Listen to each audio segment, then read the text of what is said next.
The afternoon sun was never supposed to be there when Richard Blake came home. He had built his entire life on the certainty of schedules.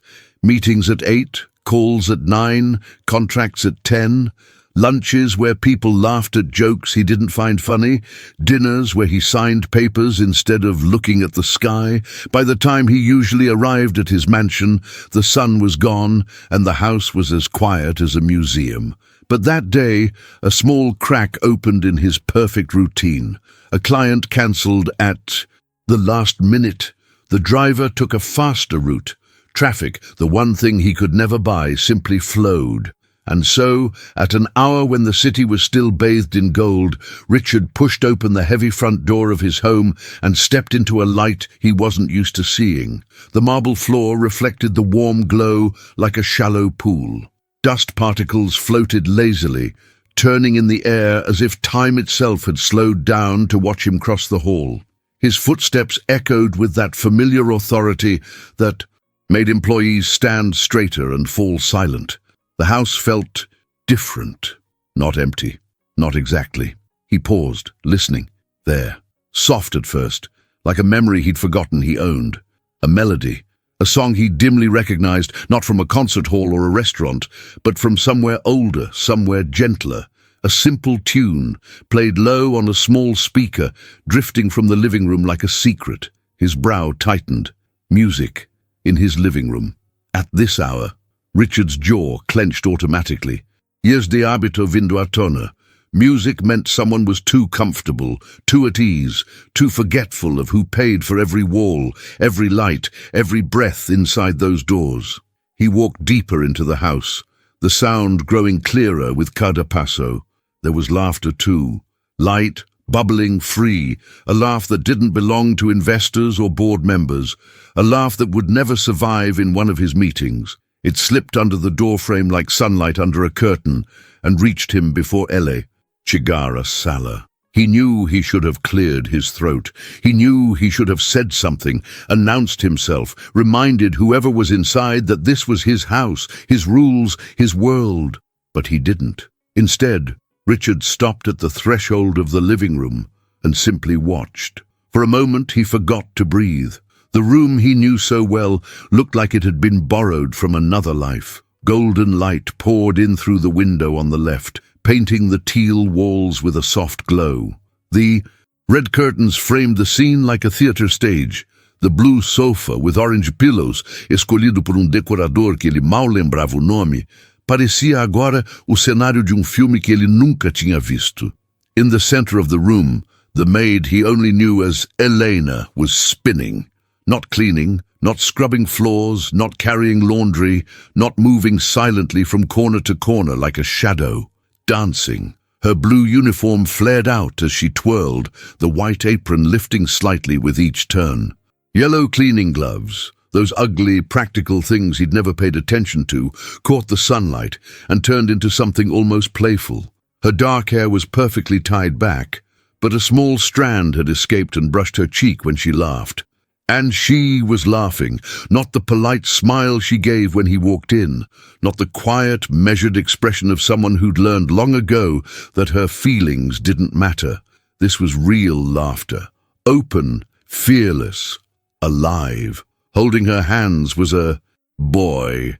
The wheelchair came first to his eyes, a flash of red metal, black wheels, and a small cushion carefully placed behind his back. The boy's legs were strapped gently for support, but his arms were free, lifted high into the air as if he was trying to touch the light itself. His sweater was a bright green that almost glowed against the golden beams. His eyes were wide, his cheeks flushed, his mouth open in a joy so sincere que doía de ver.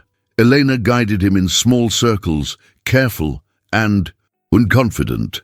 Every time she turned, she made sure the chair rolled smoothly, as if the floor had been made just for them. The music filled the room, but their laughter was louder. For a few seconds, long demais para homem que se orgulhava de controlar tudo, Richard didn't feel like the owner of the house. He felt like an intruder. He knew the maid had a son. He had signed the papers approving her schedule change months ago when she quietly asked to leave a bit earlier on certain days for medical appointments. He hadn't asked more. People's tragedies were distractions he couldn't afford. But he had never seen the boy, never imagined him like that.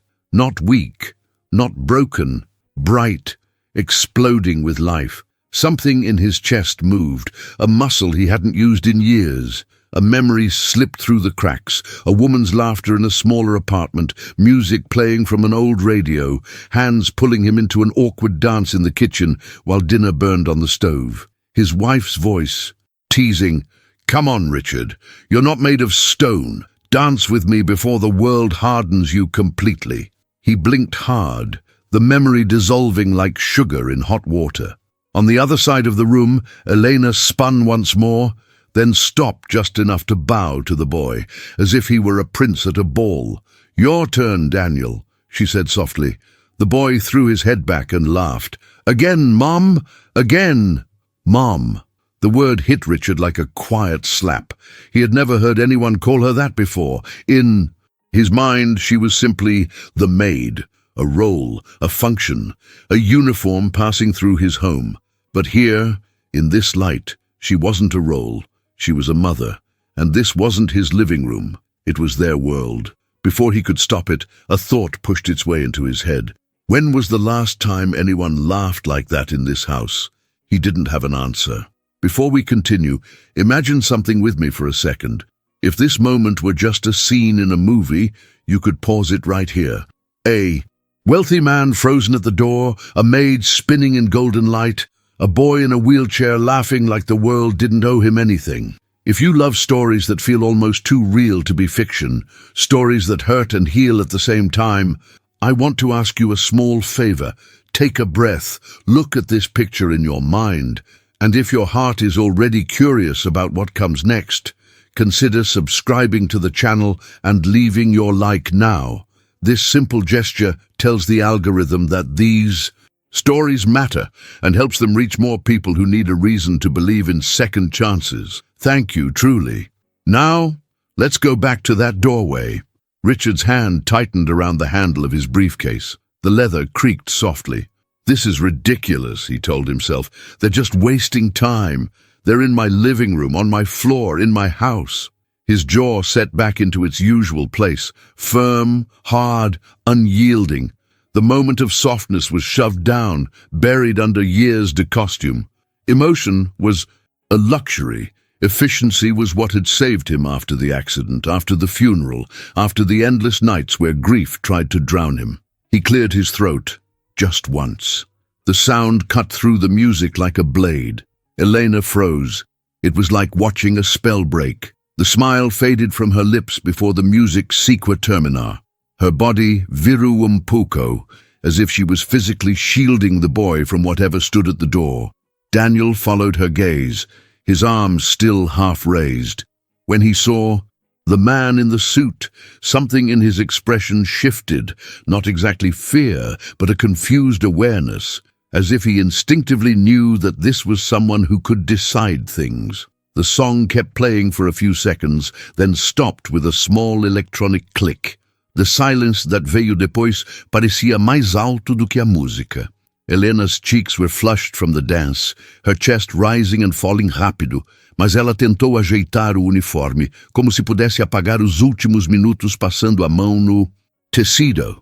"Mr. Blake," she said, the warmth leaving her voice so depressa que parecia outro idioma. I didn't hear you come in."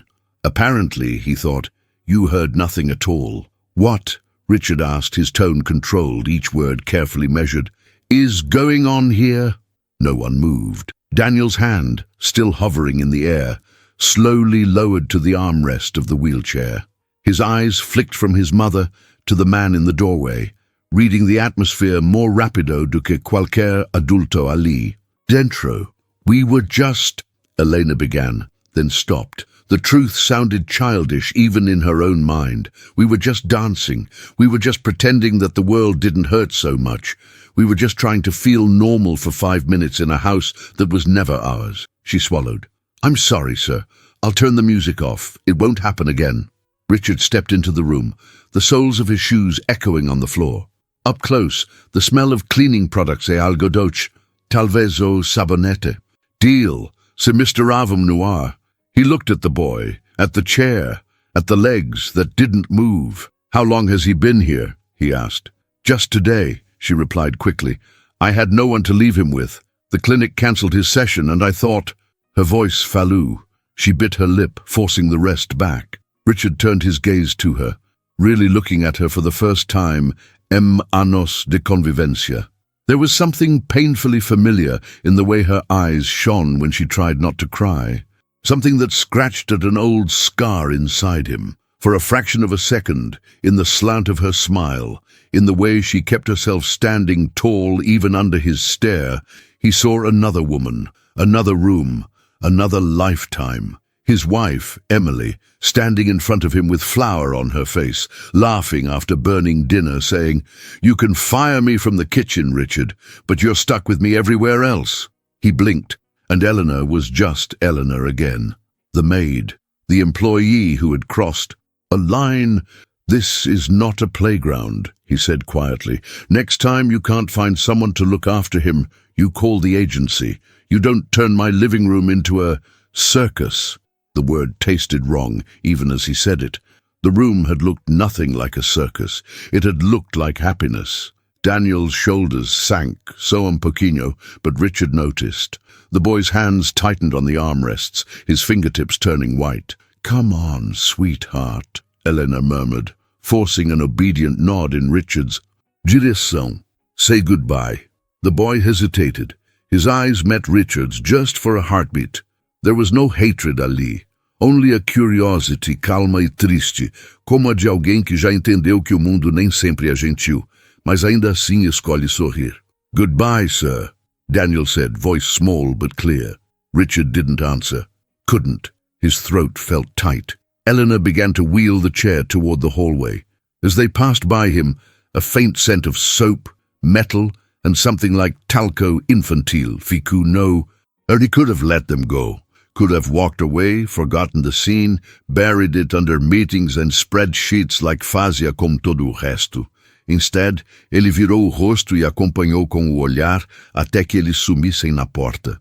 Because even enquanto dizia a si mesmo que aquilo não importava, uma pergunta se agarrava ao fundo da sua mente e se recusava a soltá-lo. Why did that woman in his living room, dancing with that boy, look so much like someone fate had already taken from him? And why? For the first time in years, did he feel like the stranger in his own home? The next morning, sunlight spilled through the mansion's tall windows like it didn't care about yesterday's silence. The housekeepers moved quietly, their footsteps soft, their glances nervous. Something about the air had changed. Everyone felt it, though no one dared name it. Elena arrived early, as she always did, her hair perfectly tied back, her uniform crisp, her gloves folded neatly in her bag. Only her eyes betrayed the night she hadn't slept. She had promised herself not to cry, not in front of Daniel, not even when the weight of shame pressed down on her like a storm. She had danced because he had laughed, because for 5 minutes her little boy had forgotten the pain, the hospitals, the pitying looks, and for those 5 minutes she had forgotten who she was, or at least who the world kept telling her to be. But now she was back inside the cage. The mansion gleamed with its usual perfection. Every surface polished, every flower vase positioned with military precision. Yet beneath all that order, Elena felt something else. A pulse, quiet but alive, like a heart she wasn't supposed to touch. She entered the dining room to set the table for breakfast.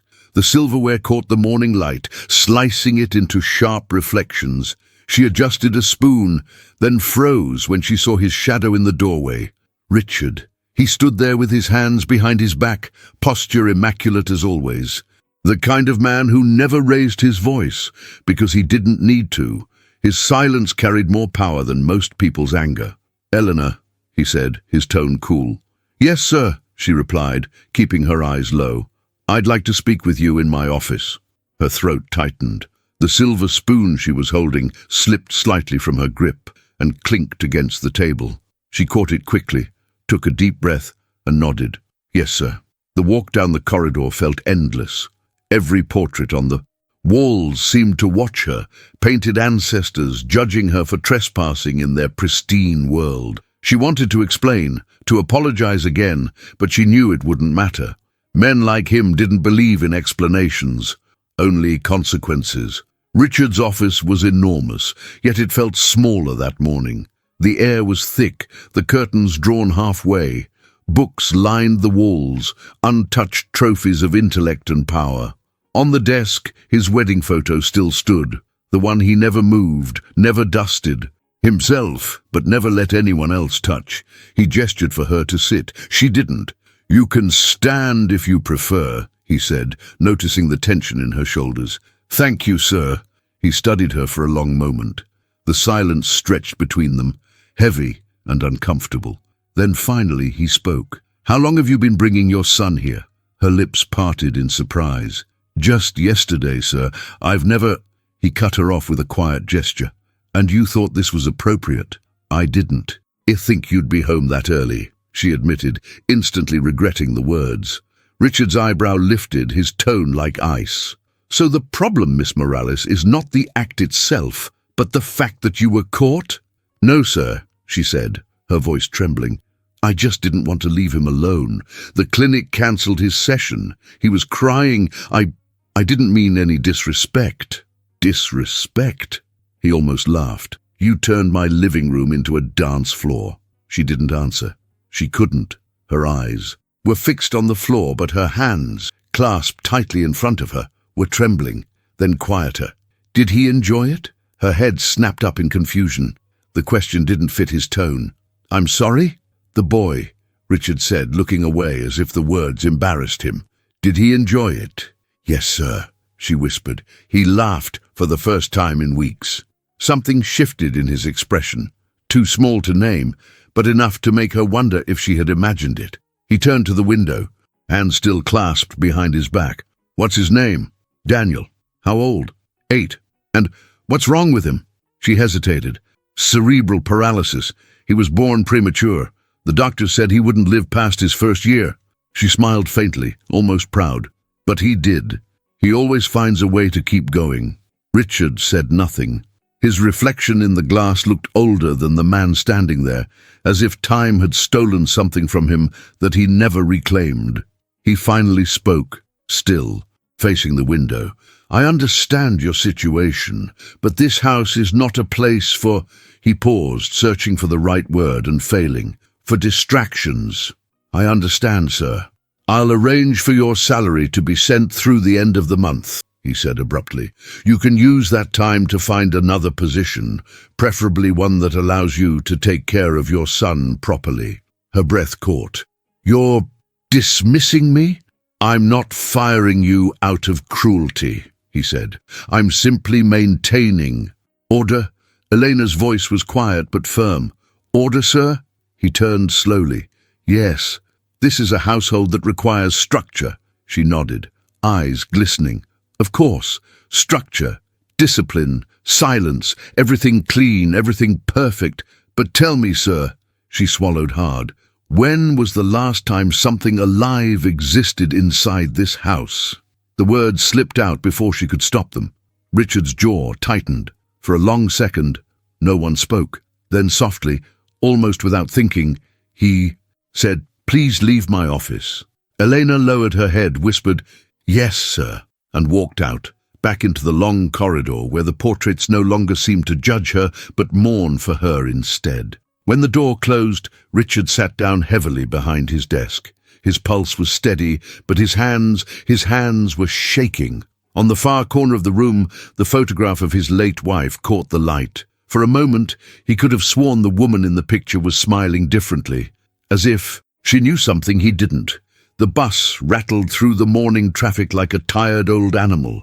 Elena sat by the window, holding Daniel close to her side, her hands wrapped gently around his small fingers. Outside, the city moved fast. Businessmen shouting into phones, women in high heels chasing taxis, delivery bikes weaving between lanes. But inside that bus, Time seemed to move slower, as if it understood that rushing made no sense for a boy who couldn't run. Daniel rested his head on her shoulder, humming softly to himself. He had always loved movement, cars, buses, the vibration of life happening around him. It was his way of feeling free, even when his legs refused to obey. "Are you okay, Mama?" he whispered. Elena smiled, though her eyes were tired. "I'm fine, mi amor, just thinking." "About yesterday?" She hesitated. "Yes, about yesterday." He smiled, proud. "I danced good, right?" She laughed softly. "You dance perfect, you always do." Daniel's grin faded a little. "Mr." Blake looked angry. Elena's hand froze mid-air. The name hung between them like a cloud. "He wasn't angry at you, sweetheart," she said carefully. "He just doesn't understand." "Understand what?" "That music helps people breathe again." Daniel tilted his head, confused but satisfied. "Then maybe we should teach him," he said innocently. Elena looked out the window, fighting a smile through the ache in her chest. "Maybe one day," she whispered. "Maybe one day." The bus stopped in front of a small clinic, painted in fading pastel blue. The sign above the door read, "Centro de Rehabilitación Infantil San Gabriel." The nurse at the front desk recognized them instantly and smiled. "Good morning, Elena." "Hi, Daniel. Ready for your exercises?" The boy lifted his arms dramatically. "Ready!" They rolled him into the therapy room, where soft mats covered the floor and sunlight warmed the space through large windows. Elena watched from a chair in the corner, her hands clasped tightly, as the therapist gently stretched Daniel's legs. Every movement made her heart twitch. She knew that each small progress came with pain, both his and hers. When the session ended, Daniel was sweating, his hair sticking to his forehead, but his eyes sparkled with pride. "Did you see, Mama? I moved my foot this much." He held his thumb and finger a centimeter apart, and Elena's eyes filled with tears. "I saw, baby. I saw." The therapist approached her quietly. "He's improving," she said kindly. "But he needs more sessions. The charity fund can't cover the next ones. You might need to pay privately." Elena nodded slowly, her stomach sinking. "How much?" "About 200 rays per session." She forced a smile. "Thank you. I'll find a way." The woman squeezed her hand gently. "You always do." Outside, Elena pushed the wheelchair down the cracked sidewalk. Her mind spun with numbers. Rent, medicine, bus fares, food. She was already working extra hours at the Blake mansion. Every centavo was accounted for. There was no more to give, but she couldn't stop now. Daniel's progress was her miracle. His laughter was her proof that life hadn't completely turned its back on her. That night, after dinner, she sat at the small table in their apartment, the one that wobbled when she wrote. Bills and coins were spread in front of her. The light bulb flickered overhead, and the city hummed outside like a restless animal. She took a deep breath and began counting again. She needed 200 for the therapy, 60 for transport, another 40 for groceries. The math didn't lie. She couldn't make it work. "Maybe I can clean an extra house on Sundays," she murmured to herself. But her body screamed for rest. She leaned back, pressing her hands over her eyes, and for a moment the tears she had swallowed all day finally escaped. A small voice came from the bedroom. "Mama."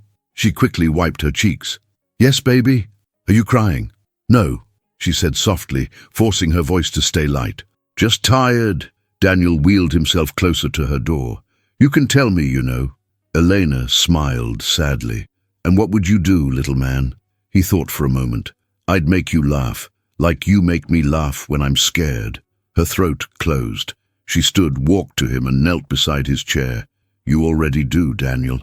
Every single day." He reached out and placed his tiny hand on her cheek.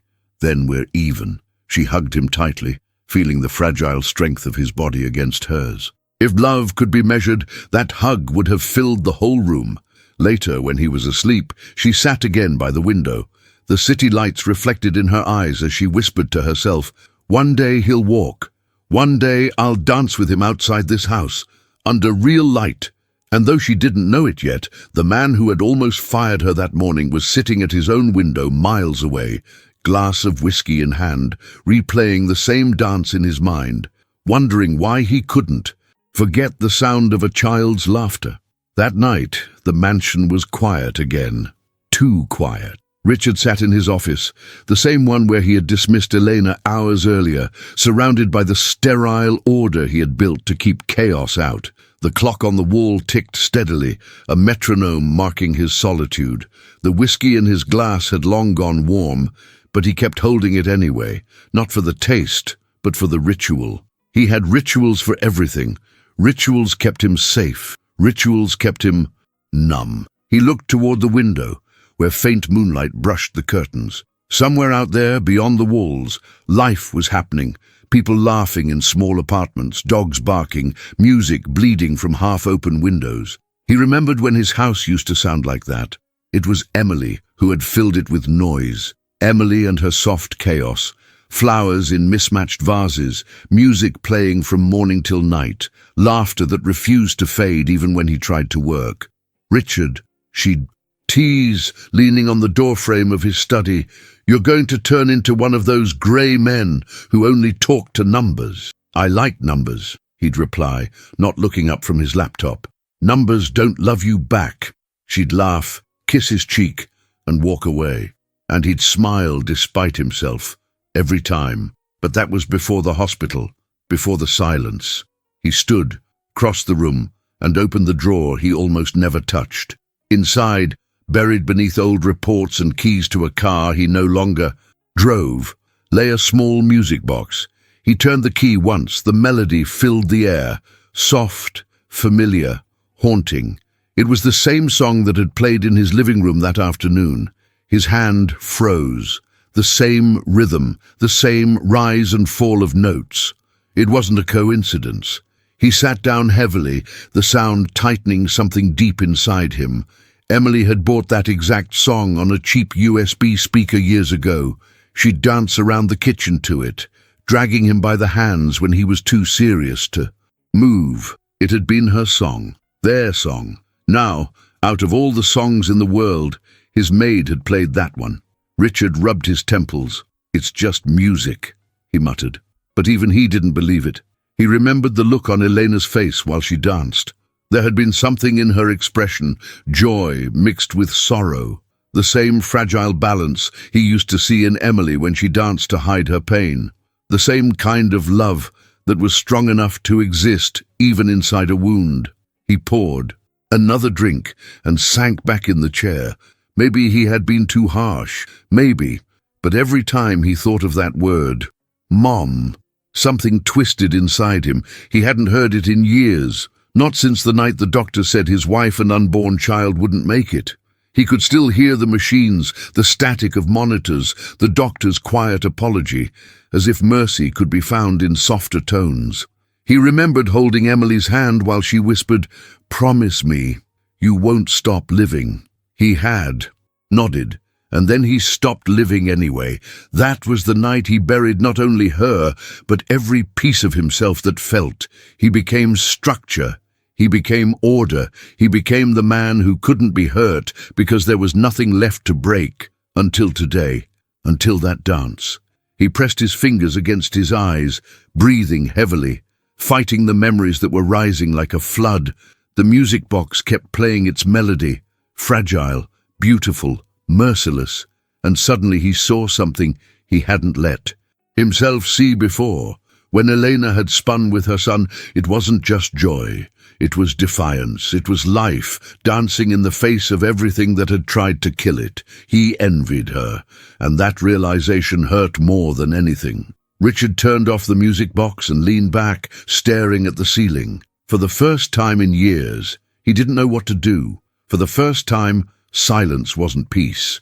It was punishment. Downstairs, the echo of his own rules mocked him. The perfectly aligned furniture, the spotless glass, the marble floors polished enough to reflect the face of a man he no longer recognized. He lifted the glass of whiskey and whispered to the empty room, "What the hell are you doing to me, Elena Morales?" The house, as always, stayed silent. But for the first time in forever, the silence felt alive. The morning came grey and restless. Richard had barely slept. The echo of that music, Her music kept circling his mind like an unfinished sentence. Every time he closed his eyes, he saw it again. The light, the laughter, the maid's dress spinning, the boy's arms reaching toward the sun. By 7 o'clock, he had already showered, dressed, and sat at his desk, pretending to work. The reports in front of him were filled with numbers, but none of them made sense. His pen traced lines that turned into circles, meaningless, endless, just like his thoughts. At 8, he pushed the papers aside and stood abruptly. He couldn't concentrate, not until he understood why that image wouldn't let him go. He told himself it was about discipline, boundaries, order, but the truth, though he didn't dare name it, was curiosity. Who was that woman really? And that boy, the one who laughed as if joy was something simple. Before he could think twice, he grabbed his coat and car keys. The driver looked surprised when he saw him come down the steps earlier than usual. "Good morning, sir. Shall I take you to the office?" "No," Richard said quickly. "Just drive." The driver hesitated. "Any destination in mind?" "I'll tell you when we get there." He didn't know where there was yet, but his hands resting on his knees felt restless, as if they already knew. The car moved through the city, trading glass towers for crowded streets. The asphalt grew rougher, the sidewalks narrower, billboards turned into laundry lines. Finally, Richard spotted a familiar face. Eleanor's, stepping out of a small bakery with a paper bag in one hand and Daniel's wheelchair in the other. "Stop the car!" The driver obeyed immediately. Richard stayed inside for a moment, watching through the tinted glass. He told himself it wasn't spying, it was supervision. But his pulse betrayed him. Elena bent down, breaking a small piece of bread and handing it to Daniel. The boy laughed, crumbs falling on his lap, and she brushed them away gently, smiling with a softness Richard hadn't seen in years. No uniforms, no masks, just a mother and her child, surrounded by the ordinary beauty of a world that didn't belong to him. For a man who owned skyscrapers, the sight of that cracked sidewalk felt more real than everything he'd built. "Drive around the block," he muttered. The car moved slowly, looping the neighborhood.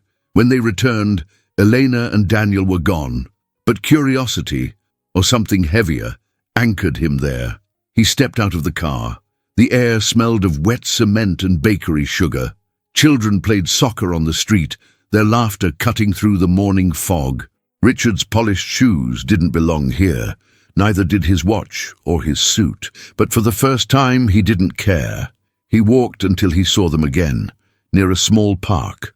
Daniel was sitting by a fountain, feeding pigeons with crumbs. Eleanor sat beside him, humming softly, her hand resting over his shoulder. Richard stopped a few meters away, half hidden behind a lamppost, feeling like a thief in daylight. He watched as Daniel pointed to a pigeon missing one wing. "Mama, look, he's flying." "Anyway," Elena smiled. "See, even broken wings can find another way." The boy looked thoughtful. "Like me?" She brushed his hair gently. "Exactly like you." The boy threw the last crumbs and leaned back in his chair, looking up at the clouds. "Do you think God forgets people like me?" Eleanor's eyes softened. "No, baby, God never forgets. Sometimes he just waits for the right song to bring us back to dancing." Richard swallowed hard. The sound of those words hit something raw inside him. He had never believed in divine timing, but in that moment, hearing her voice, watching the boy's face light up, he wondered if faith wasn't something you learned, but something you remembered. Daniel turned suddenly, noticing a tall man nearby. Their eyes met for a brief second, curious, innocent eyes meeting tired, haunted ones. Richard froze. Daniel smiled at him, a simple, pure smile. "Hi!" the boy called out, waving his small hand. Richard hesitated, then nodded stiffly, his instinct telling him to turn away. But Daniel didn't stop. "You have a nice car." Elena turned quickly, startled. When she saw Richard standing there, her breath caught. She rose to her feet, her face pale. "Mr. Blake, what are you doing here?" He tried to sound composed. "I was just passing by." "Here?" she asked quietly. "In this neighborhood?" He ignored the question. "You didn't come to work today." She stood straight, protective. You dismissed me, remember? The words stung more than he expected. I didn't. He started, then stopped. He didn't know what he had meant. Daniel looked between them, puzzled. Mom, is he your boss? Eleanor forced a small smile. He was, honey. The boy's gaze shifted to Richard again. Then why does he look sad? Richard blinked. What? Daniel tilted his head. People only look like that when they miss someone. Elena's lips parted, but no sound came out. Richard felt something collapse inside him. That fragile barrier he had built over the years. The boy's words were simple, but they cracked open a door he had nailed shut long ago. He couldn't answer. He didn't need to. Eleanor placed her hands on the wheelchair handles. Come on, Daniel. We should go. But before leaving, the boy looked up at Richard once more. Don't be sad, mister, he said softly. You should dance too. The words lingered long after they disappeared around the corner. Back in the car, Richard sat in silence, staring at the city outside his window. He didn't know whether to laugh or cry. A small boy in a broken wheelchair had just told him something no therapist, priest, or friend had ever dared to say, that maybe, after all these years, he wasn't broken beyond repair. And as the car drove away, Richard finally admitted something to himself, quietly, almost like a prayer. He needed to see them again.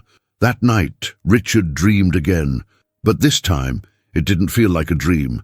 He was standing beside a lake, still silver, endless. The surface reflected the moon like glass, and fog curled above it in soft ribbons. Somewhere in the distance, music was playing, faint but familiar, a waltz carried by the wind. He turned, and there she was, Emily. Her hair loose, her dress white, her smile the one he'd buried years ago. She stood on the opposite side of the lake, her bare feet glowing against the dark water.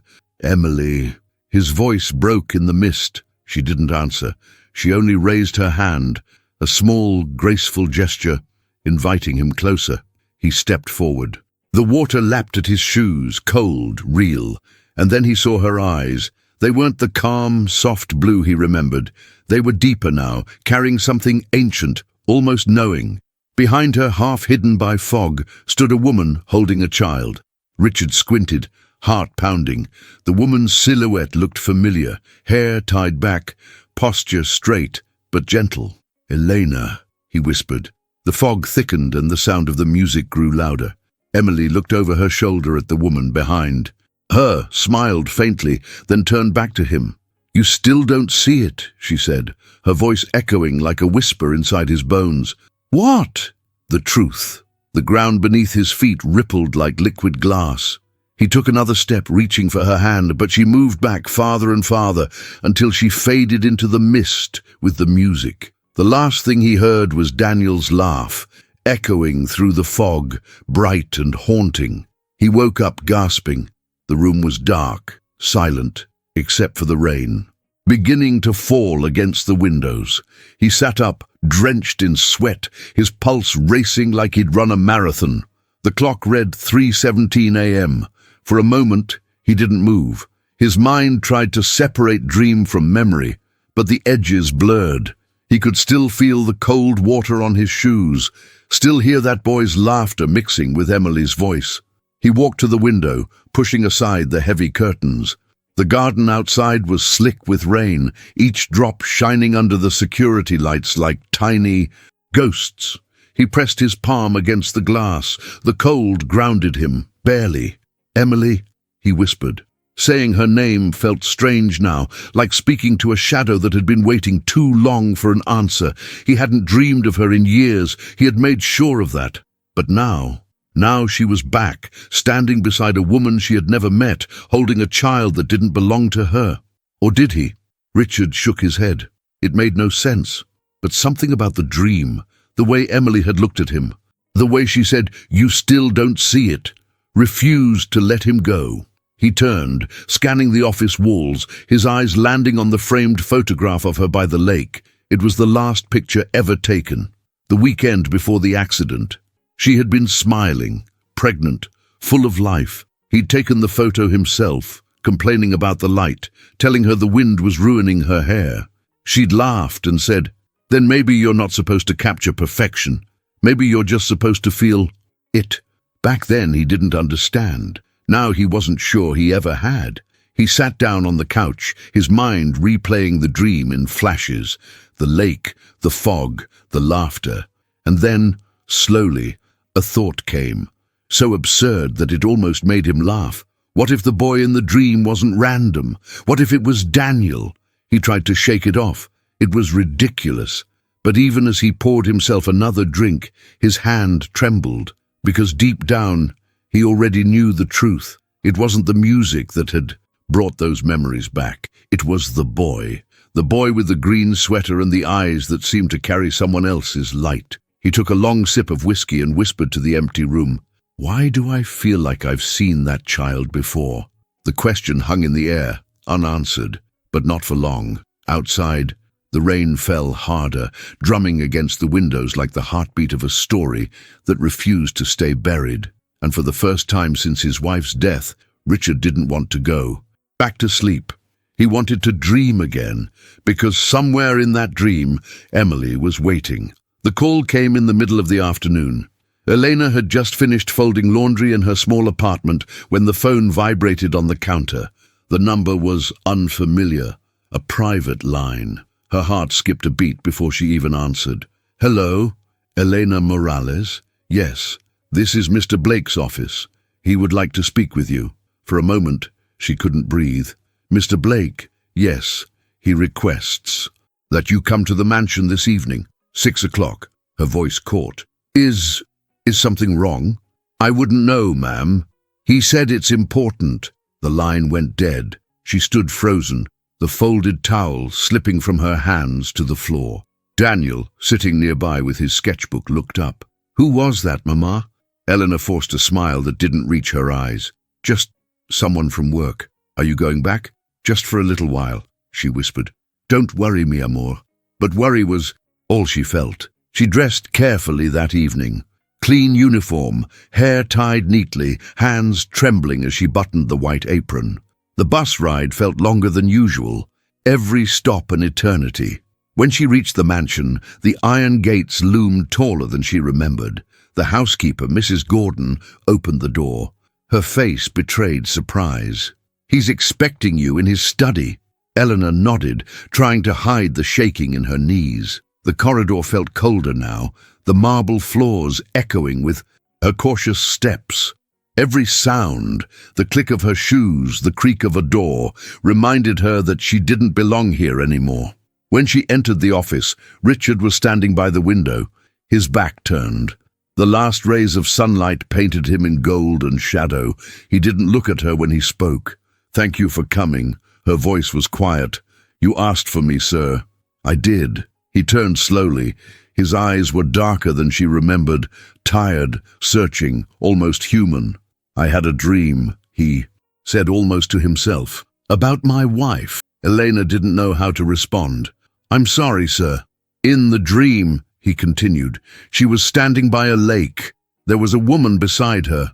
I couldn't see her face, but she was holding a child." The silence that followed was heavy. He studied her expression, watching for a reaction. Eleanor's throat tightened. "Why are you telling me this?" "Because I woke up thinking of your son." She flinched. "Daniel?" "Yes."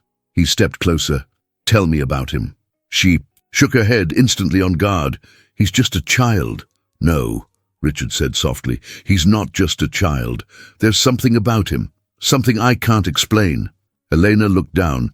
"He's been through more than most adults. Maybe that's what you feel." "Maybe," he said, but his tone said otherwise. He gestured to the chair. "Sit down." She obeyed, slowly, her hands twisted in her lap. He watched her in silence for a long time, then asked, "Why that song?" Her head snapped up. "What?" "The song. You were playing when I saw you dancing with him.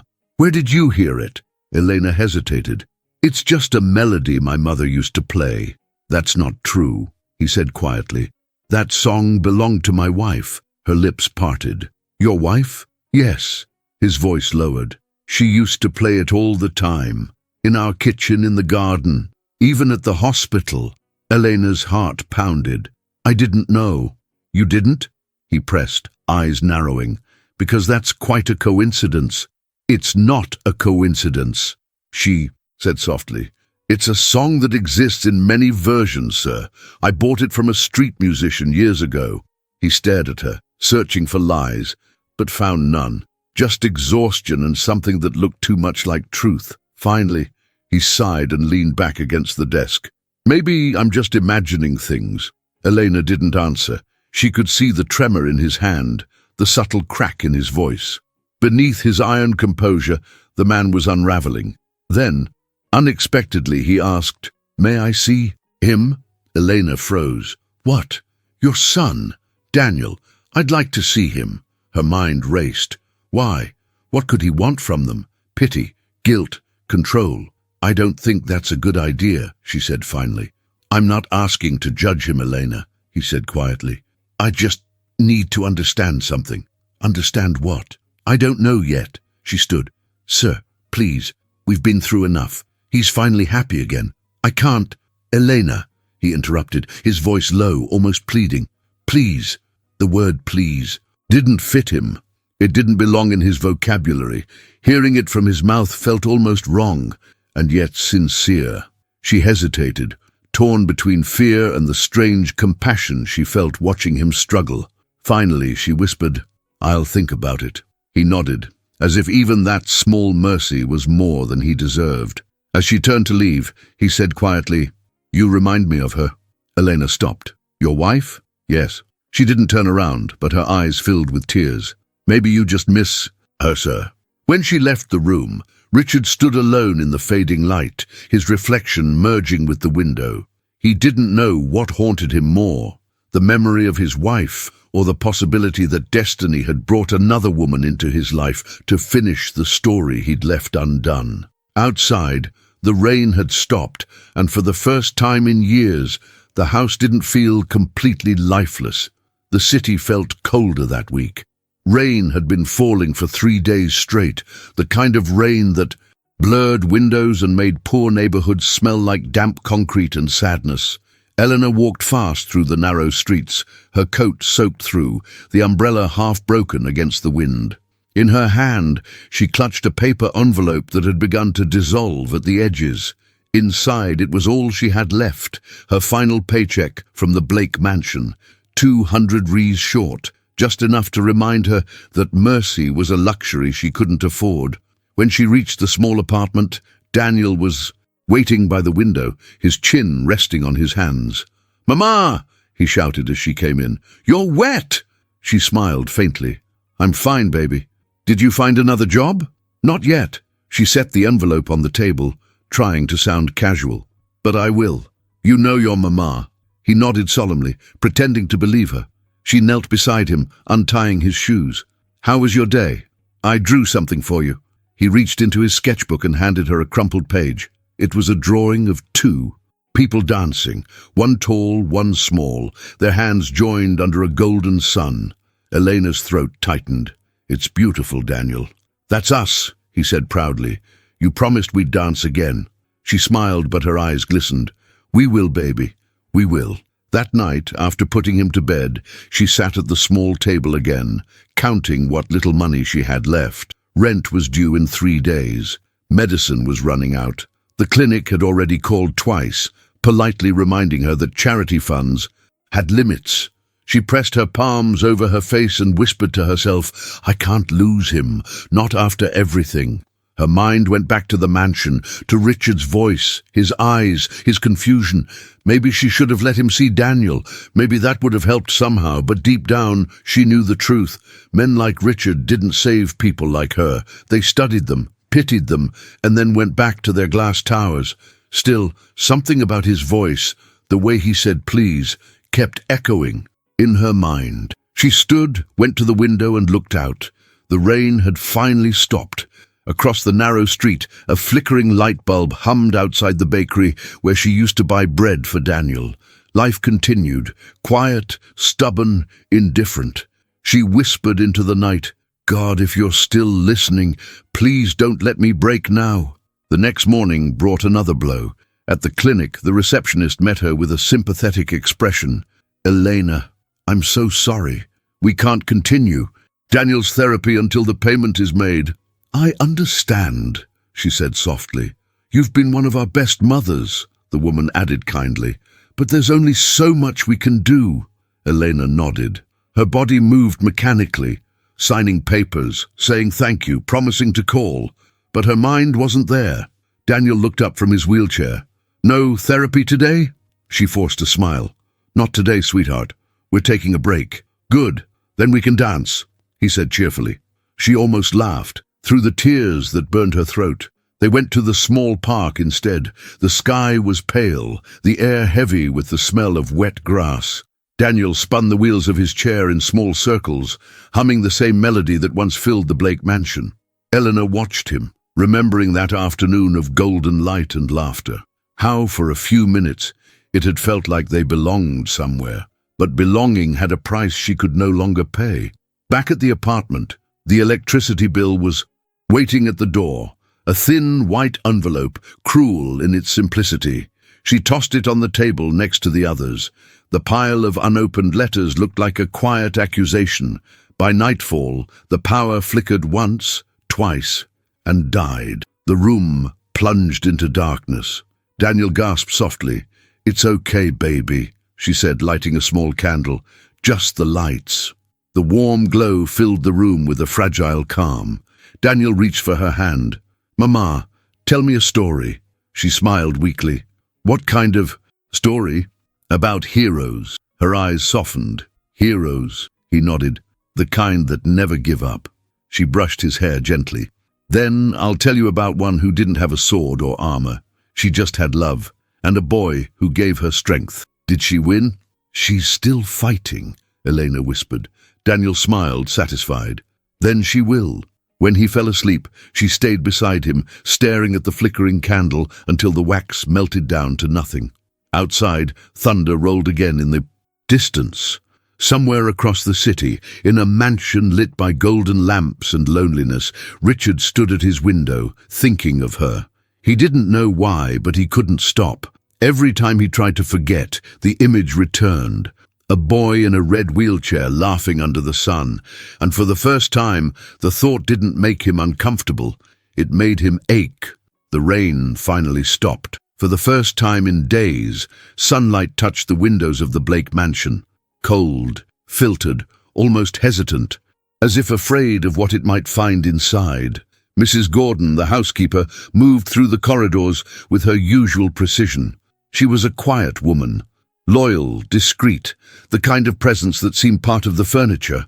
But even she had noticed something strange about the house lately. Mr. Blake had been different, distracted, restless. He no longer yelled at the gardener for being late or scolded the staff for small mistakes. Instead, he walked the halls as if haunted by something only he could see. She often found him standing by the window, staring into the rain. Once, she thought she heard him whisper a name, Eleanor. That morning, she entered his late wife's old room to clean. The room hadn't changed in years. The perfume still lingered faintly on the dressing table. The jewelry box sat unopened. The white curtains moved softly in the breeze. As she dusted the dresser, something slipped from behind a picture frame, a small yellowed envelope, its paper fragile with age. She almost ignored it, thinking it was an old receipt, until she saw the handwriting, elegant, feminine, familiar. To the woman I could never thank, Mrs. Gordon frowned. She turned the envelope over. No sender, no address, just those words.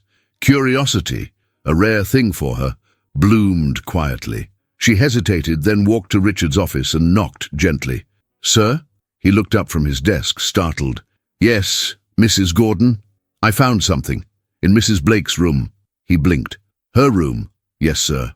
I thought it best to show you. She handed him the envelope. He took it carefully, as if afraid it would crumble in his hands. The ink was faded, but his wife's handwriting was unmistakable. His throat tightened. To the woman I could never thank. Where did you find this? Behind her photograph. Mrs. Gordon said softly. I must have missed it all these years. He nodded absently, dismissing her with a quiet, thank you. When she left, he sat back in his chair, staring at the envelope for a long time. His hands shook as he opened it. Inside was a single folded sheet, written in the delicate cursive that once filled his mornings with love notes and shopping lists. The sight of it almost broke him. He began to read. "My dearest friend, if you are reading this, it means I never found the courage to thank you properly. I don't know your name, only your face. You were the nurse who stayed beside me the night of the accident. You held my hand when the pain was unbearable. You told me that my baby was still breathing when everyone else had given up hope. You don't know what that meant to me. If I don't survive, please know this. You reminded me what kindness looks like when the world is falling apart. You told me something that I still carry. Love doesn't end, it just changes shape. I believe that now. If my child lives, I hope he grows up surrounded by someone who believes the same." With eternal gratitude, Emily Blake Richards' hands trembled as he finished reading. The room tilted slightly as if the air itself had shifted. He reread the letter twice, each word striking deeper. "The nurse who stayed beside me, a woman with no name." He whispered, "She survived. She saw someone." He rose abruptly, pacing the room, clutching the paper. His memory of that night was a blur. The crash, the sirens, the chaos. The doctors had told him both lives were lost. But what if they were wrong? He thought of Elena, her calm, her sadness, her refusal to talk about the past. A nurse, a child who survived. His heart pounded so hard it hurt. He grabbed his coat and keys. "Sir?" Mrs. Gordon called from the hallway. He turned sharply. "Cancel my meetings. I have somewhere I need to go." "Of course, sir. Should I?" But he was already gone. The drive across town blurred. The city rolled by like ghosts, traffic lights, faces, rain streaks on glass. His thoughts ran faster than the car. At every red light, he saw flashes of memory. Emily's face, the doctor's apology, the way the hospital smelled of antiseptic and despair, and then Elena's voice. Some souls are tied by pain, not blood. It was too much to be coincidence. He finally reached the hospital, the one where Emily had been treated years ago. The name on the sign still burned in his mind from old paperwork, St. Mary's Medical Center. Inside, the hallways smelled of disinfectant and faint nostalgia. He walked straight to the records desk. "Good afternoon," he said quickly. "I'm looking for a nurse who worked here 8 years ago. Her first name might be Elena. She was present the night of Emily Blake's accident." The receptionist looked uneasy. "Sir, that's a long time ago. I'll wait." She nodded, typing into the old system. Minutes passed. Then she frowned slightly. "We have a record of a nurse, Elena Morales, listed as on duty that night." Richard's pulse stopped. "Elena Morales?" "Yes, but she resigned a few weeks later." "Do you know why?" "No," she said, "but there's a note. She requested immediate leave. Something about a newborn." Richard's breath caught. "A newborn?" The woman nodded. "Yes, sir, that's all it says." He thanked her and left, the world spinning around him. Outside, the city felt like it had shifted again. The same, but different. The sky heavy, the air charged. He stood by his car, gripping the letter in his hand, and whispered to himself, "She saved Emily's life. And the baby." His voice broke. "And that boy, Daniel." He didn't finish the sentence. He didn't have to. The rain returned that night, as if the sky couldn't stay silent for what he was about to learn. Richard sat in his car outside the old hospital, the letter trembling in his hands. The words of his late wife burned in his mind like a confession from another world. "You were the nurse who stayed beside me. You told me my baby was still breathing." He whispered to the empty air, "It can't be." But the truth had already begun to take shape. He couldn't ignore it anymore. The timing, the names, the way Elena looked at that boy, as if she were guarding a secret too sacred to speak. A mother's love, but not by blood. He started the car and drove straight to the civil registry office, tires hissing against wet pavement. The clerk on duty barely looked up when he entered, his soaked coat dripping onto the marble floor. "I need to access a birth record," he said. His voice sounded colder than he felt. "From 8 years ago. The name is Daniel Morales." The clerk blinked. "You'll need authorization.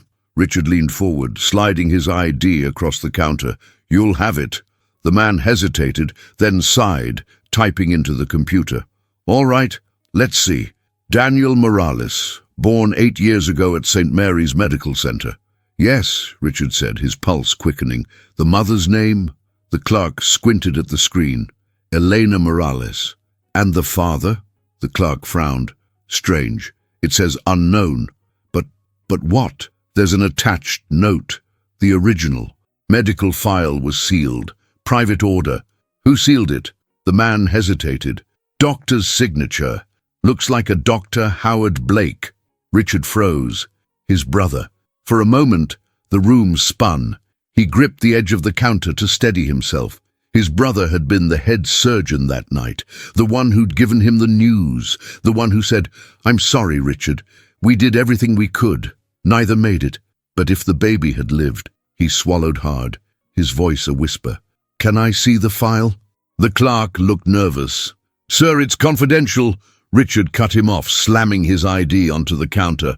"Then make it not confidential." After a long silence, the clerk nodded and printed a few pages. "This is all I can give you. The rest is sealed." Richard grabbed the papers with shaking hands. The ink smudged slightly under the rain that had followed him inside. He stepped out of the office and stood under the flickering streetlight, unfolding the documents. Patient, Emily Blake, newborn, male, condition, critical, transferred under supervision of nurse Elena Morales. His breath hitched. He turned the next page. There was a photo attached, black and white, slightly faded. A newborn, fragile, wrapped in a blanket with a tag reading Baby Blake. Below it, handwritten in pen, "Alive, requires immediate neonatal care." The final signature at the bottom nearly stopped his heart. Dr. Howard Blake.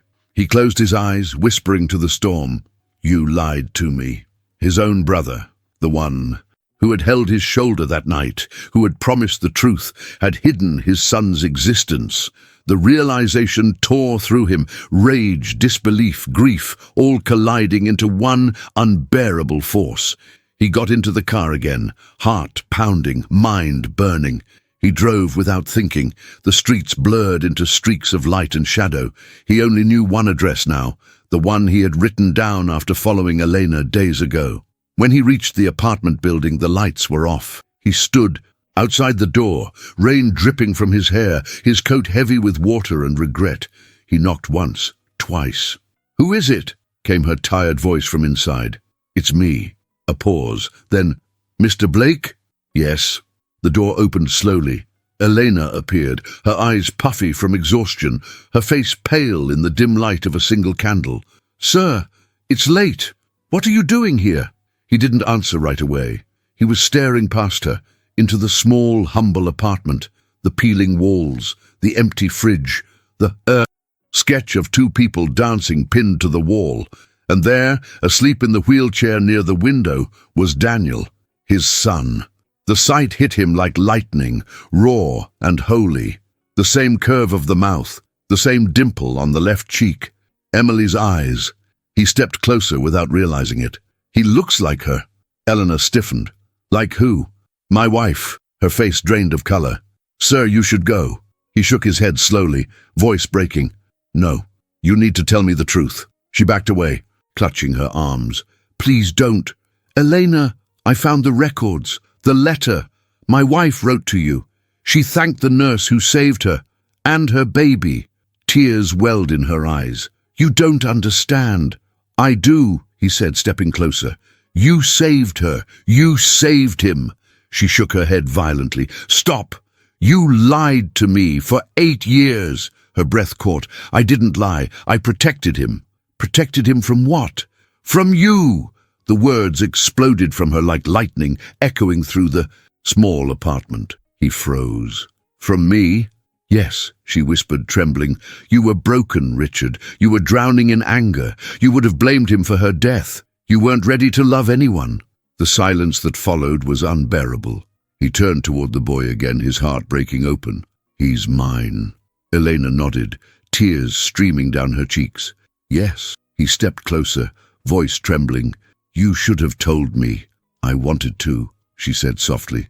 "But the day I came to the mansion, you looked at me like I was invisible, and I realized if you couldn't see me, you wouldn't see him either." Her voice cracked. "So I raised him the only way I could, with love, even if it meant hiding him from the man who gave him life." Richard sank into a chair, his head in his hands. The world felt too small for the weight of what he carried. "He's all I have left," he whispered. Elena's voice softened. "Then maybe it's time you start acting like it." The candle flickered, the rain whispering against the glass. And for the first time, Richard looked at the boy not as a stranger's child, not as a reminder of loss, but as a miracle that had survived everything, even him. The candle trembled in the corner, throwing soft light across the room. Richard sat in silence, staring at the sleeping boy, at his boy. Daniel shifted slightly in his chair, murmuring something in his dreams, a small smile crossing his lips. The innocence of it crushed him. 8 years. 8 years of birthdays missed, of first words never heard, of laughter he had never known. Elena stood by the door, her arms wrapped around herself. Her face was pale, her breath uneven, as if every second in that room was a battle between truth and survival. Finally, Richard spoke. His voice was low but trembling with something new. Not rage, not control, something raw. "How could you keep him from me?" She hesitated, then whispered, "Because I knew what you would do, what I would do. You would have taken him away," she said, tears brimming in her eyes. "From me, from the only love he's ever known. You would have looked at him and seen her death instead of her life." He flinched. "That's not true, isn't it?" she said quietly. "The man I met 8 years ago would have buried his own heart just to avoid feeling pain." He wanted to deny it. He opened his mouth, but no words came, because she was right. She looked at him, not with anger, but with an unbearable tenderness. "When I found your wife that night, she was already fading. I held her hand, I told her the baby was still breathing, and she smiled." Elena's eyes glistened as the memory surfaced. She said, "Tell him I forgive him."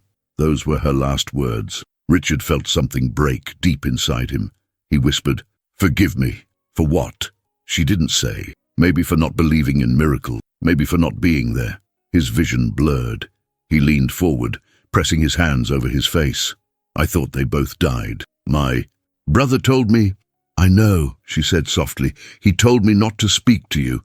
He said you weren't ready. He said losing her broke you, and that telling you the truth would destroy what was left." Richard's fists clenched. He had no right. "He was trying to protect you," she said gently.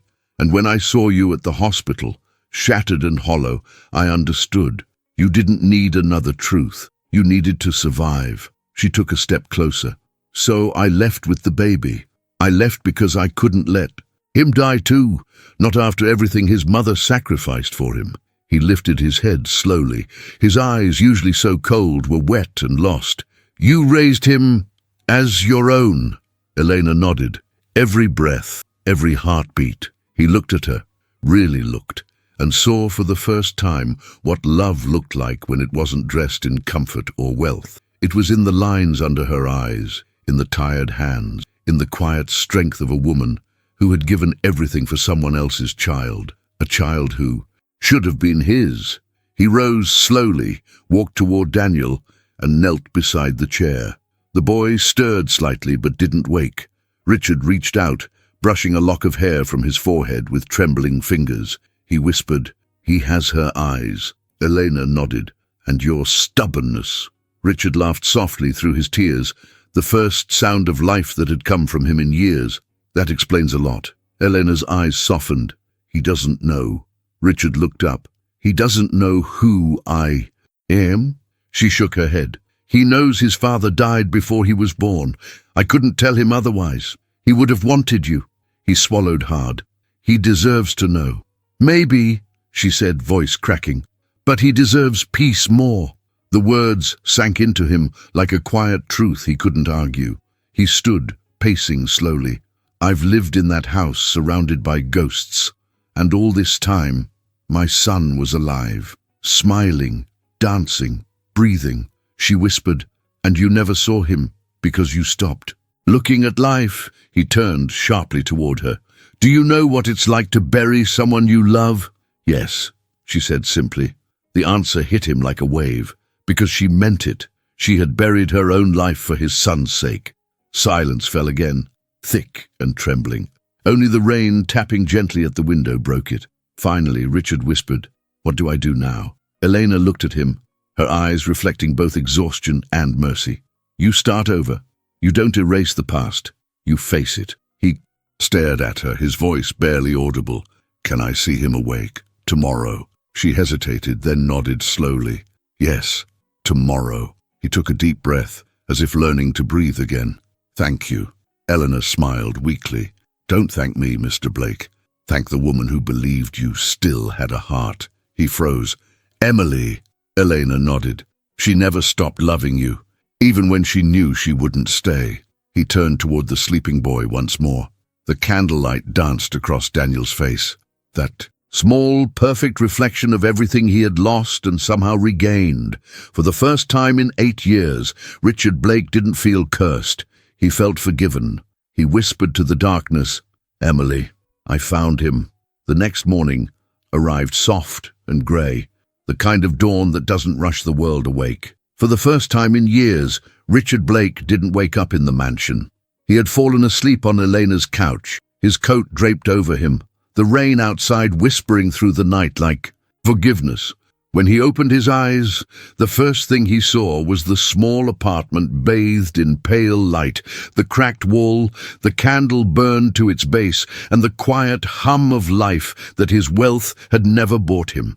And there, sitting by the window, was Daniel, awake. He was drawing again, humming softly to himself, a box of colored pencils scattered on his lap. Elena was in the kitchen humming too, the same song from that afternoon in the mansion, only this time softer, almost like a lullaby. Richard sat up slowly, watching the boy without saying a word. Daniel turned, surprised. You're still here? Richard smiled faintly. I suppose I am. Did you sleep on the couch? Yes. That's funny. You look like someone who never sleeps on couches. Richard chuckled quietly. You're very observant. Daniel grinned. Mum says I notice things because my legs don't move, so my eyes have to do double the work. He said it so casually that it broke something inside Richard. The way children accept pain as part of life, not as tragedy. He walked closer, careful not to scare him. What are you drawing? Daniel turned the paper around. A tree, with roots that go everywhere, even under the city. Mom says everything is connected underground. Richard nodded slowly. She's right. Daniel pointed at a small figure under the tree. That's me, and this one next to me is her. He paused, studying his work, then frowned. But I don't know how to draw my dad. Mom says he's in heaven. The words caught in Richard's chest. He knelt beside him, his voice shaking slightly. Maybe he's closer than you think. Daniel tilted his head. What do you mean? Richard smiled softly. Sometimes the people we love aren't gone. They're just waiting for us to notice them. The boy thought about it for a moment, then smiled. Then he must be really close today. Richard laughed quietly, fighting the tears burning behind his eyes. Yes, I think he is. Elena appeared from the kitchen, a cup of coffee in her hands. She froze for a second watching them. There was a gentleness in the scene that made her heart ache. Good morning, she said softly. Daniel's face lit up. Mom, he said maybe my dad is close today. Eleanor glanced at Richard. Their eyes met, the kind of glance that carried entire conversations without sound. She nodded faintly. Then maybe he is. Daniel returned to his drawing, lost in colors and imagination. Richard took the coffee she offered him. Their fingers brushed. A brief touch, but warm enough to shatter the last distance between them. He took a sip, his voice low. I don't know how to fix all the years I lost. You don't, Eleanor said gently. You just show up for the ones that come next. He looked at her, studying the tired grace in her face, the quiet strength that had held his world together without him even knowing. You did all of this alone. She smiled. Not alone. With him. He saved me as much as I saved him. Richard turned to the Boy again. He's extraordinary. Elena nodded. He's a miracle. Every doctor said he wouldn't live a week, and then a month, and then a year. But he kept fighting. He dances because it reminds him he's still winning. Richard felt tears threaten again, but he held them back. He didn't want pity in this room, only truth. Would it be all right, he asked softly, if I helped with his treatments, his school, anything? Elena looked at him carefully. You don't owe us anything. I'm not talking about debt, he said quietly. I'm talking about love. Her lips parted slightly. Love, he nodded. Not the kind that demands anything in return. The kind that finally learns what it means to give. For a moment, silence filled the space. Not awkward, but holy. Daniel looked up, breaking it. Are you coming to the park with us today? Richard blinked. The park? Yes. We go when it doesn't rain. There's this big fountain, and the pigeons always come to me because I feed them. Richard hesitated, then smiled. Then yes, I'll come. Daniel grinned, pure and bright. You'll like it. It's where we dance. Eleanor's eyes softened. He means where he spins the chair until I get dizzy. Daniel laughed. That's still dancing. And somehow, for the first time in years, Richard laughed too. Not the polite chuckle of business dinners, but a real laugh. Warm, alive, echoing off the walls of the tiny apartment. Eleanor smiled, watching him. You should laugh more often. It suits you. He looked at her for a long moment and said softly, Maybe I just forgot how. She handed him his coat. Then let's remind you. Later that day, under a clear blue sky, the three of them stood in the same park where he had once watched from afar. Now, Daniel's chair spun in wide, happy circles as Elena clapped along, and Richard, awkward at first, joined in. People watched, smiling at the scene. A rich man in a tailored coat, a woman in a faded uniform, and a boy in a red wheelchair laughing, louder than the city itself. For once, Richard didn't care who saw. He only cared that life had found its way back to him. He looked at the boy, then at Elena, and whispered, I thought I lost everything, but maybe I was just being led here. Elena smiled, her eyes glistening. Maybe love isn't something we find. Maybe it finds us when we're finally ready. And as Daniel threw his arms up toward the sun, laughing so hard it made birds scatter into the air, Richard felt something deep and sacred awaken in his chest. It wasn't guilt, it wasn't grief, it was grace. The park was almost empty when they arrived that afternoon.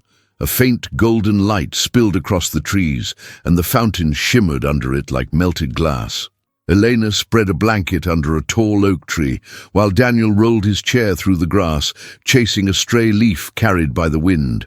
His laughter rang bright and clean, the kind that seemed to scrub pain from the air. Richard stood a few meters away, watching them. Every sound, every color, every small gesture, it all felt like a dream he was afraid to wake from. When Daniel turned, his face was glowing. Come on, you're too slow, Richard laughed. I'm coming.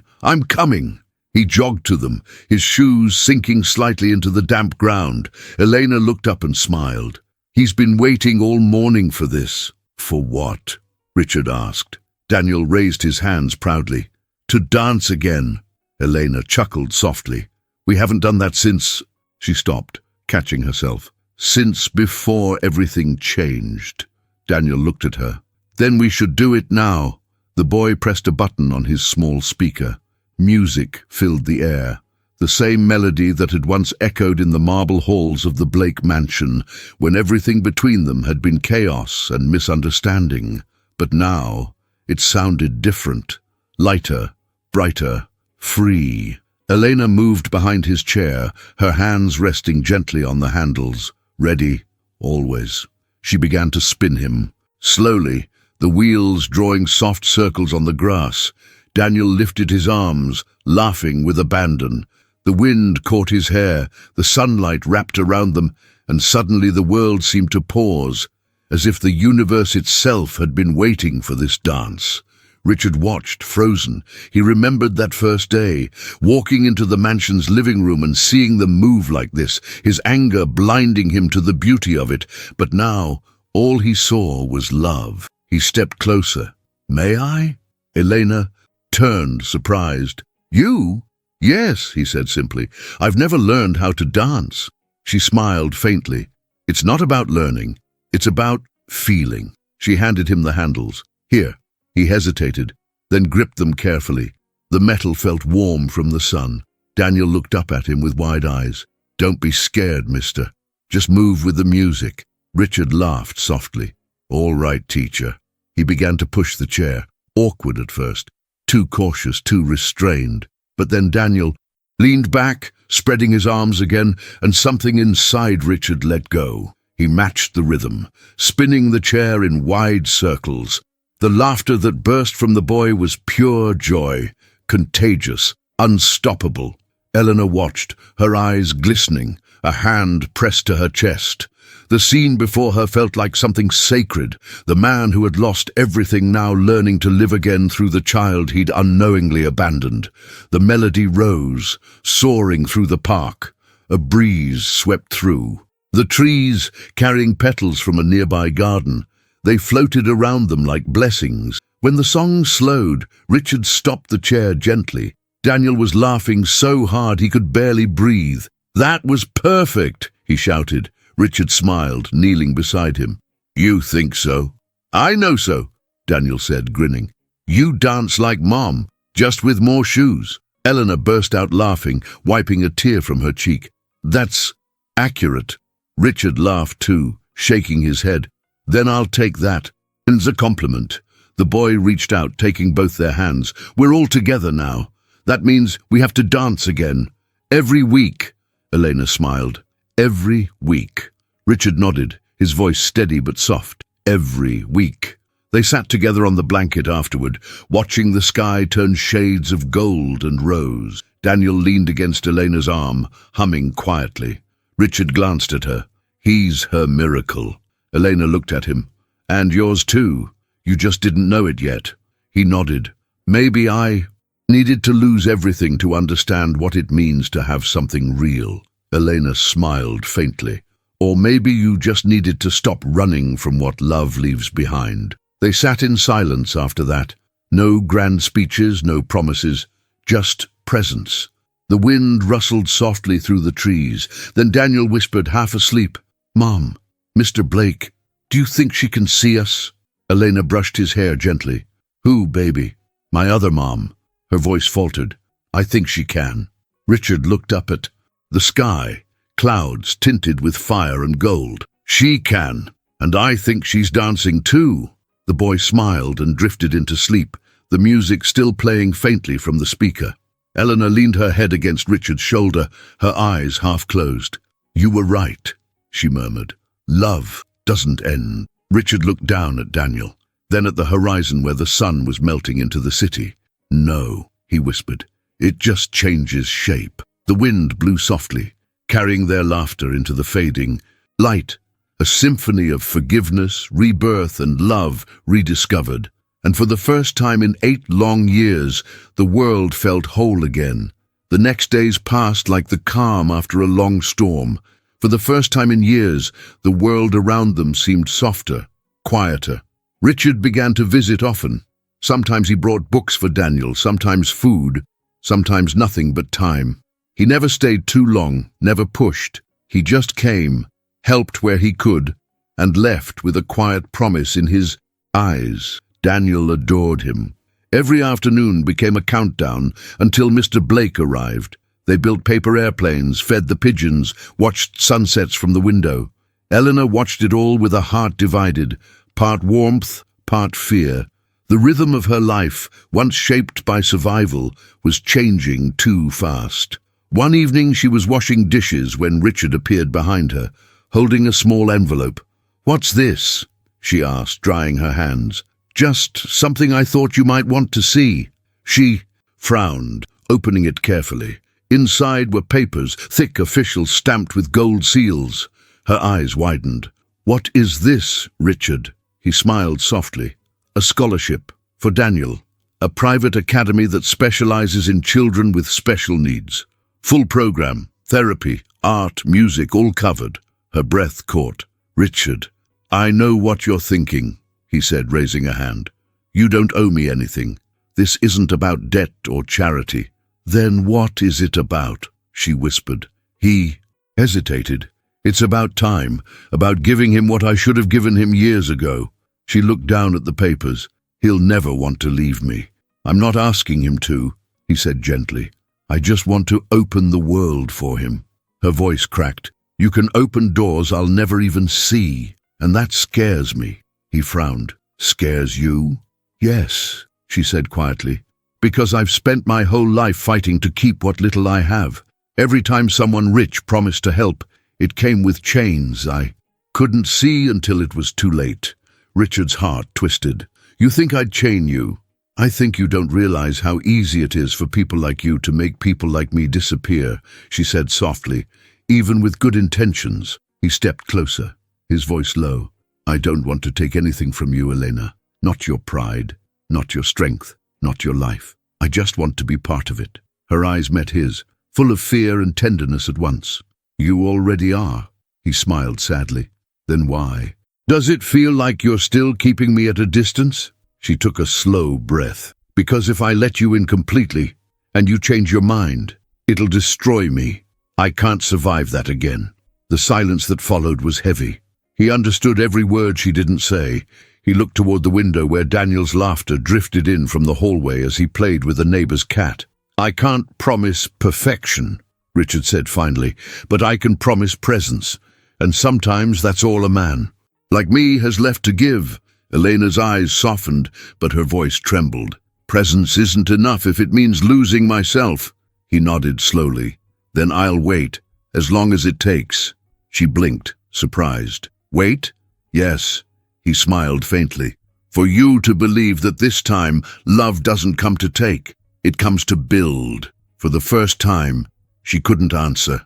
The weight of his words settled in her chest like a gentle storm, frightening, but full of light. That night, when Daniel fell asleep, Elena sat by the window, the envelope still on her lap. The street outside was alive with faint sounds, a dog barking, rain dripping from a gutter, someone laughing in another building. She thought of Richard's eyes, the honesty in them, the quiet ache. For so long she had survived in silence. Now life was offering her something else, something that looked suspiciously like hope. She whispered to herself, "Don't be afraid to live again." At the same time, across town, Richard stood in the empty mansion, the place that once felt like a tomb, now strangely alive. He walked into Emily's old room. The photo still stood on the dresser, her smile frozen in a time before tragedy. He placed his hand on the frame and whispered, "I'll take care of them. I'll do it right this time." For the first time since her death, the room didn't feel haunted. It felt blessed. The next morning, Eleanor called him. Her voice was calm, steady. "I've thought about the scholarship." Richard held his breath. "And?" She smiled faintly on the other end. "He deserves it. Let's do it." He closed his eyes, the smallest tear slipping free. "Thank you. But there's one condition," she added. "Anything." She hesitated. "We go together, all three of us. If you want to be part of his life, you have to see it from his world, not from yours." Richard's smile deepened. "Deal." That afternoon they walked through the gates of the academy together, a simple trio that didn't fit the mold of any family picture. A wealthy man in an old suit, a woman in a faded uniform, and a boy in a wheelchair with a smile brighter than the sun. But for the first time, it felt like home. And as Daniel pointed to a group of kids playing under the trees, shouting, "Look, Mum! Look, Mr. Blake!" Elena turned to him and said softly, "Welcome to our world." He smiled, his eyes full of gratitude and something like love reborn. "Thank you for letting me in." The air smelled of rain again, though the sky was clear. It was the kind of day that seemed to remember storms. A quiet golden afternoon, filled with the scent of wet earth and something sacred in the air. Elena and Daniel were sitting in the park near the academy gates, sharing a small box of pastries Richard had brought that morning. Daniel had just finished his first week at school. His drawings now filled their apartment, brighter, bolder, full of suns and trees and faces that smiled back. "Guess what I learned today," he said. Crumbs of chocolate on his chin. Elena smiled. "What?" He raised his hands dramatically. "That courage isn't about not being scared, it's about doing it anyway." She laughed softly. "That sounds like something your teacher would say." He shook his head. "No, Mr. Blake said it." Her laughter faded. "He did?" Daniel nodded proudly. "He told the whole class about heroes. Not the kind with capes, but the kind who keep showing up." Eleanor turned her gaze toward the school building where Richard stood by his car, talking to one of the teachers. He looked different now, lighter somehow. The bitterness that once carved lines into his face had softened into something human, gentle. When he saw them, he smiled and began walking over. "Good afternoon, heroes," he said, his voice warm. Daniel giggled. "You said that already." "And I'll keep saying it," Richard replied, crouching beside him. "Because it's true." He turned to Eleanor, his expression quieter now, almost nervous. "Can I speak with you for a moment?" She nodded, standing. Daniel stayed by the bench, focused on feeding crumbs to the pigeons. Richard reached into his coat pocket and took out a small velvet box. Old, worn, but carefully kept. Elena froze. "What is that?" He hesitated, his voice barely above a whisper. "Something that belonged to her. Something I think was never meant for me to keep." He opened it. Inside lay a delicate gold bracelet, thin as sunlight, with a single engraving, "For the woman who carried my light." Elena gasped, softly. "It's beautiful." "It was Emily's," Richard said. "She wore it every day. After the accident, they returned her things to me in a small box. I never touched it again." He looked up, meeting her eyes, until I realized who she had been writing to. Eleanor's breath hitched. "The letter." He nodded. "She meant you, Eleanor. You were the woman she could never thank."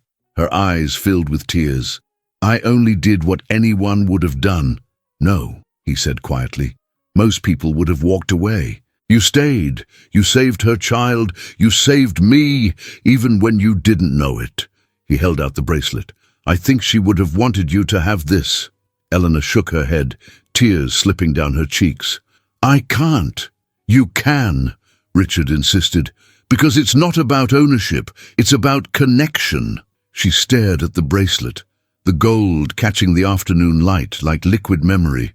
Slowly, she took it from his hand, her fingers trembling. As soon as the metal touched her skin, it was as if the past itself exhaled, the weight of 8 years dissolving into air. Richard's voice softened. "When I look at you and Daniel, I don't see what I lost anymore. I see what I was given back." Eleanor blinked through her tears. "And what do you see in me, Richard?" He smiled, not the practiced one of a businessman, but the gentle, fragile smile of a man reborn. "I see grace, and maybe a second chance." She looked away, afraid he might see too much. "You talk like a poet now." "Maybe I finally learned what words are for," he said quietly. "Not to fill silence, but to honor it." For a long moment, they just stood there. Two souls who had carried different kinds of pain, now standing in the same light. Then Daniel's voice broke the silence. "Mom, look!" They turned. The boy had stood up halfway from his wheelchair, balancing with trembling legs. "Mom, Mr. Blake, I'm doing it!" Elena gasped, running to him. "Careful, baby!" But Daniel was laughing, pure joy pouring out of him. "I'm okay. I can stand." Richard rushed forward too, his heart racing. He dropped to his knees beside the boy, steadying him by the shoulders. "You're really doing it," he whispered. Daniel grinned. "Told you heroes don't give up." Elena's tears spilled freely now. She wrapped her arms around him, her forehead against his hair. Richard's eyes glistened. He placed his hand gently over both of them, whispering to the sky, "Thank you, Emily." The wind stirred, soft and warm, as if in answer. Later, as they sat on the bench watching the sunset bleed into the horizon, Daniel slept peacefully against his mother's shoulder. Richard looked at them both and said softly, "I used to believe happiness was something you build out of wealth. Now I know it's something you build out of love." Eleanor smiled. her fingers brushing the bracelet. "Then maybe you're finally rich in the way that matters." He looked at her, really looked, and for the first time, the ache in his chest wasn't grief. It was peace. 5 years later. The Blake mansion no longer looked like a fortress. The heavy drapes were gone, the marble floors gleamed in the light of morning, and the garden, once silent and overgrown, now burst with colour and laughter. In the centre of it all, a boy in a red wheelchair, taller now, stronger, spun in circles under the fountain spray, laughing as if the world itself belonged to him. "Careful, Daniel," Elena called from the porch, smiling. He grinned back. "Mom, I'm not a kid anymore." "You'll always be my kid," she said, pretending to scold. Behind her, Richard appeared, holding a tray with lemonade glasses and that same gentle, quiet smile that had taken years to learn. "Let him be," he said softly. "It's his birthday." Eleanor turned toward him, her eyes warm. "You're late." He raised an eyebrow. "I made the cake myself," she laughed. "That explains the smell of smoke." He grinned, setting down the tray. "I followed your recipe exactly." "Exactly." "Well," he admitted, "I replaced half the sugar with faith." She shook her head, smiling. "That explains everything." Daniel wheeled closer, his hair wet, his eyes sparkling with the same golden mischief that once belonged to Emily. He pointed at Richard. "Tell Mum to let me climb the ramp again." Richard crouched beside him. "You sure you're ready for it? I've been ready for years." Richard smiled, pride swelling in his chest. "Then go." Daniel rolled up to the start of the wooden ramp that curved through the garden. He gripped the wheels, focused. Elena held her breath, and then, with effort and joy, he pushed forward. Slowly, steadily, he reached the top, standing tall against the sunset. When he reached the end, he raised his arms high, laughing. "See, I told you I'd dance again." Elena clapped, tears shining in her eyes. "You never stopped." Richard watched in silence. The boy who had once been a ghost in his past, now shining brighter than anything he had ever built. He turned to Elena, his voice low. "He's extraordinary." She nodded. "He had extraordinary love." He looked at her, the sunlight catching the bracelet on her wrist, the same one that once belonged to his wife. It glowed softly, golden as memory. "I never thought I'd find peace again," he said quietly. "You didn't find it," she whispered. "You became it." He took her hand. "And you were the bridge between everything I lost and everything I found." She smiled through her tears. "You were the man who learned to see the world through someone else's eyes." They stood there together, watching Daniel at the top of the ramp, his laughter echoing through the garden, pure, limitless, alive. For a moment, the wind swept through the trees, and in the shimmer of light, Richard thought he saw her, Emily, standing at the edge of the fountain, smiling. No sadness, no distance, just peace. He whispered softly, "Thank you for guiding me home." Eleanor squeezed his hand. She never left Richard, she just changed shape. The sun began to set, painting the sky with strokes of amber and rose. Daniel called from the top of the ramp, "Mom, Mr. Blake, come dance with me." Elena laughed. "Again?" "Always." Richard extended his hand to her, the same way he had once done in that park years ago. This time she didn't hesitate. They walked toward the boy together. Music played. The same melody that had once echoed through marble halls, now alive again in the open air, brighter than ever. And under the orange glow of dusk, the three of them danced. The man who learned to love again, the woman who healed him, and the boy who had been their miracle all along. The wind carried their laughter far beyond the garden walls, out into the quiet city, into hearts that had forgotten what forgiveness sounded like. And as the last light faded, a single phrase lingered in the air. Words once spoken by a dying woman, now reborn in the truth they had lived to prove. Love doesn't end, it just changes. Shape,